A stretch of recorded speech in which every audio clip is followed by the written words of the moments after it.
Сегодня, когда мы размышляем о жизни, какая она у нас будет? Стоит ли нам печалиться о том, что с нами произошло? Стоит ли нам задумываться и останавливать свое внимание, свой взгляд на каких-то событиях, которые вот были и которые, возможно, ранили вас? Чем больше вы на них смотрите, тем больше эта рана будет болеть, тем дольше она будет заживать. Наверное, Бог хочет, чтобы мы умели переключиться даже в самых трудных обстоятельствах, уже в них, поверить, что будет прикосновение Божье, поверить. Я вспоминаю, когда мне было примерно 35 лет, из-за того, что служение начало сильно расти, было много критики, было много ответственности. Мы как бы трудились день и ночь. Я помню, как я молился сутками, чтобы Бог, Он явился, пришел. Я настолько сильно истощал себя, что, наверное, как на нервной почве, да, так мой организм, он начал сильно расшатываться. И я вам скажу так, что дьявол сильно атаковал меня. Я помню, как я поехал по больницам, и везде просто говорили, что у меня страшнейшее состояние внутренних органов, страшнейшее состояние и в сердце, страшнейшее состояние всего тела. И они как один говорили, что это вообще катастрофически плохо, что я даже, как один доктор сказал, ну максимум 2 года, говорит, ты проживешь и все. Но я помню, как знаете, я входил в 4-е измерение. И я так умолял Бога, чтобы Он изменил все это. Мы с Виточкой приехали в Рим. И в Риме, я помню, как мы зашли в один костел. Я прямо там стал на колени и стал просить Бога. Говорю, Бог, дай мне здоровье. Потом мы заходили в другой костел. Я становился там на колени и говорил, дай мне здоровье, Господи. Помоги мне. Я входил в 4-е измерение, и мне было трудно увидеть себя здоровым, потому что я ясно видел, что это невозможно. Но вы знаете, размышляя о жизни, размышляя о том, что мы проходим, я вижу, что то, что ты приносишь Богу, когда ты все-таки в сердце своем говоришь, что, Господи, ну если только Ты коснешься, если только Ты возьмешь и сделаешь это, если только Ты свершишь это, если Ты придешь и Ты это сделаешь, что это будет подлинно здоровьем, это будет подлинно благословением, это будет подлинно настоящим.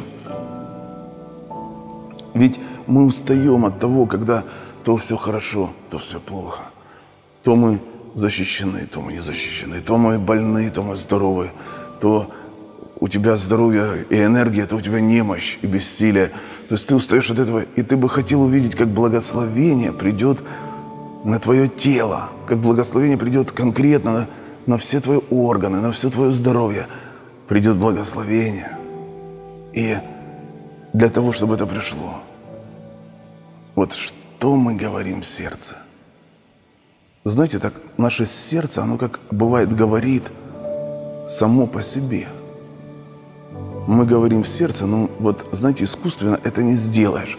Это можно только пережить.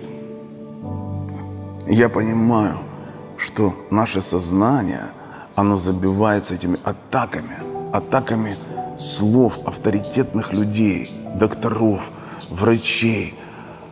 Той ситуации, которую ты видишь своими глазами, ты понимаешь, ну не бывает такого в природе. И вот здесь ты должен начать думать.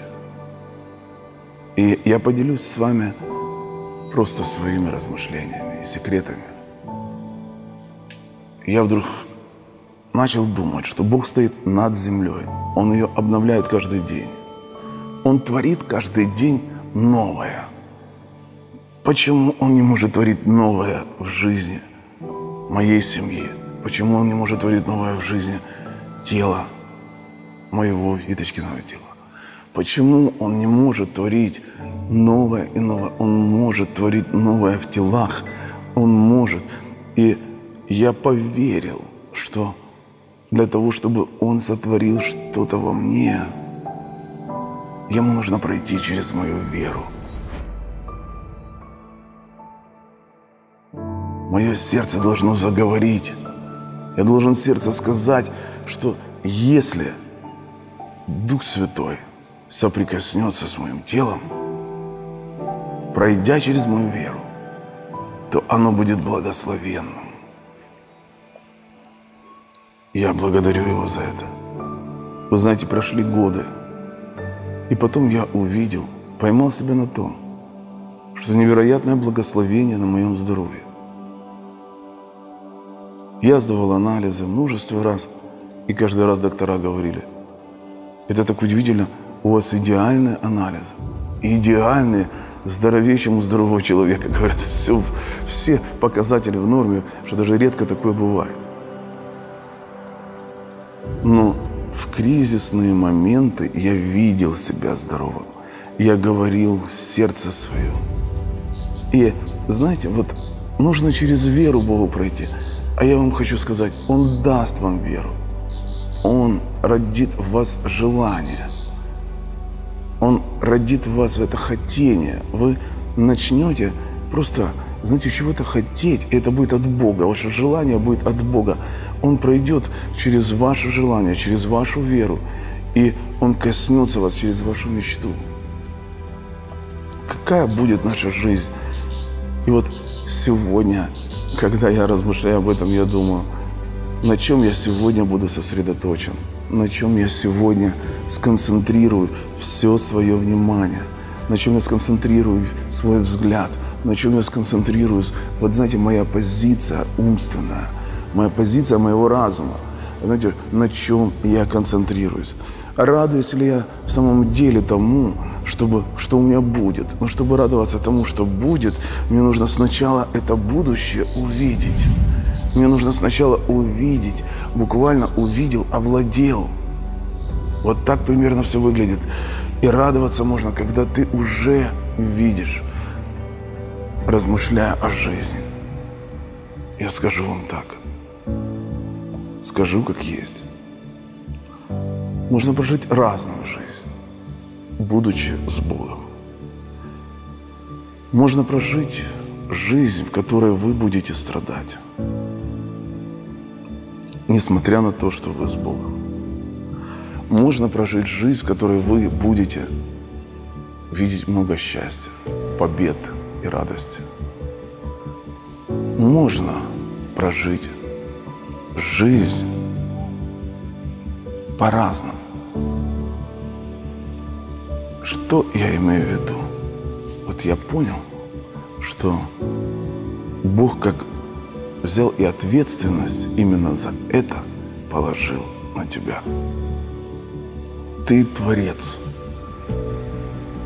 Ты творец судьбы. Ты творец завтрашнего дня.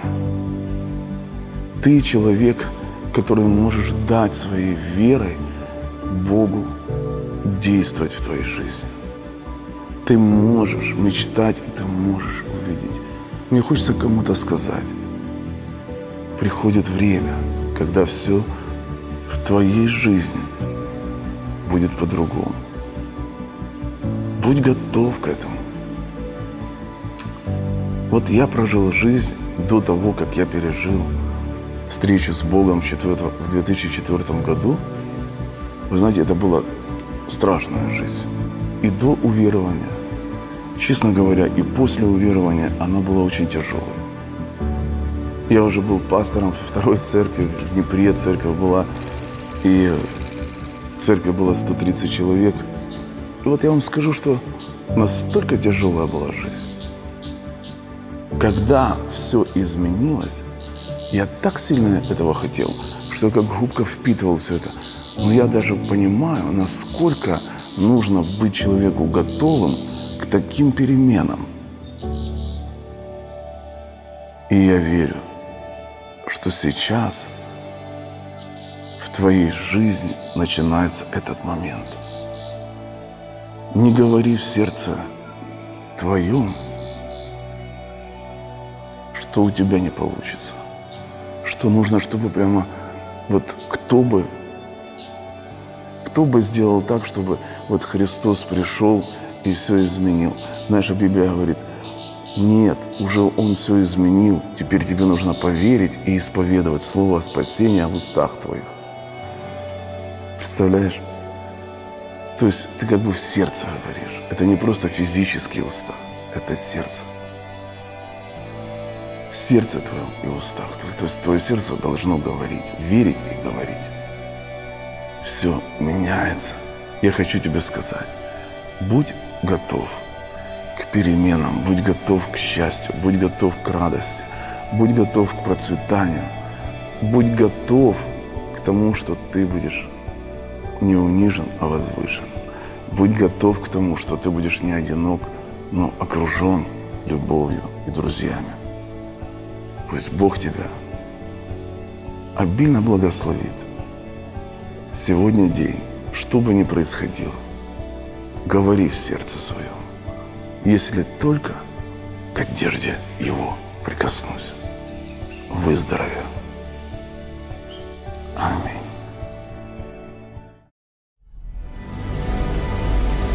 Не сдавайся. Уже сегодня ты увидишь перемены, и твое сердце наполнится радостью.